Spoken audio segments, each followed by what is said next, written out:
মুসলমান ভাই, তাইলে আমি কার জন্য পাগল, আমি কার পিছে দৌড়ই? ও যুবক ভাই, কে মিস কল দেয় 1000 টাকা ব্যাক করিয়া কথা বলো।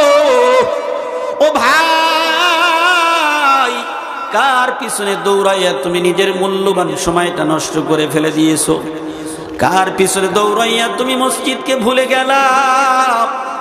কি মায়ায় পড়ে তুমি আল্লাহর নবীকে ভুলে গেলা? আল্লাহর নবী বলে হাসরের ময়দানে, আমি নবী আল্লাহ ছাড়া তোমার আপন কেউ হবে না। কথা কোন ঠিক না বা ঠিক? কেউ আপন হবে না, কেউ আপন হবে না। এই দুনিয়ার ভিতরেই দেখা যায় মানুষ কিছু স্বার্থের জন্য পর হয়ে যায়।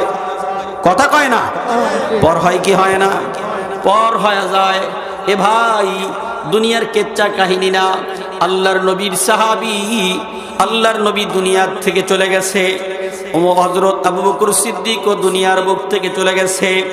হযরত ফারুক আজম ওমর রাদিয়াল্লাহু তাআলা আনহুর শাসন আমলের কথা, হযরত ওমর ফারুক রাদিয়াল্লাহু আনহুর আমলের কথা। হযরত ওমর ফারুক ওই দেশের প্রেসিডেন্ট শুধু নয়, অর্ধ পৃথিবীর খলিফা, অর্ধ পৃথিবীর বাদশাহ। এমন সময় আল্লাহর নবী মুহাম্মদুর রাসূলুল্লাহ সাল্লাল্লাহু আলাইহি ওয়াসাল্লামের মসজিদ নববীর একটু অদূরে একজন ছেলে এবং মেয়ের ভিতরে ঝগড়া চলতেছে। একজন মাসুম বাচ্চা, একজন মহিলা, দুজনের ভিতরে ঝগড়া চলতেছে। যখন ঝগড়া শুরু হয়ে যায়, দেখবেন আমাদের দেশেও ঝগড়া শুরু হইলে অনেক মানুষের জমায়েত হয়। কথা কোন ঠিক না বা ঠিক? আল্লাহর নবীর রওজার পাশে, মসজিদে নববীর পাশে একজন বাচ্চা আর একজন মহিলার ভিতরে ওই রকম ঝগড়া শুরু হয়ে যায়। শত শত সাহাবীরা ওই জায়গায় জমা হয়। আল্লাহর নবী সাল্লাল্লাহু আলাইহি ওয়াসাল্লামের সাহাবী ফারুক আজম রাদিয়াল্লাহু আনহুর কাছে খবরটা চলে যায়। দেশের প্রেসিডেন্ট, অর্ধ পৃথিবীর খলিফা ওই লোকালয়ে চলে আসে।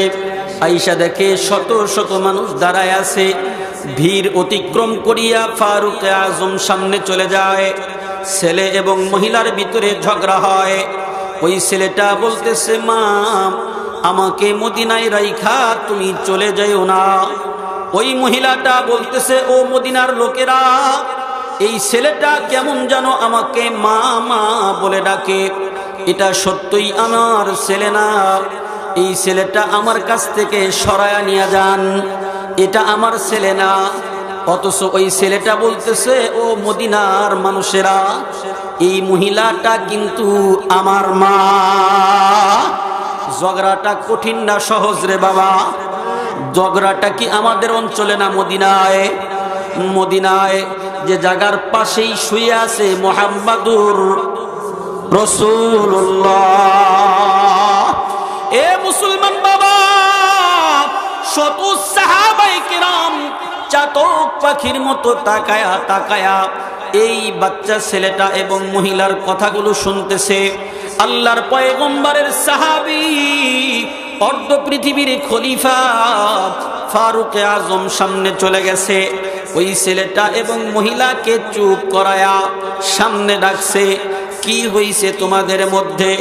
ওই মহিলা ডাক কয়, এই ছেলেটা আমাকে মামা বলে ডাকে, ওই ছেলেটা আমাকে মামা বলে ডাকে, অথচ এই ছেলেটা আমার না।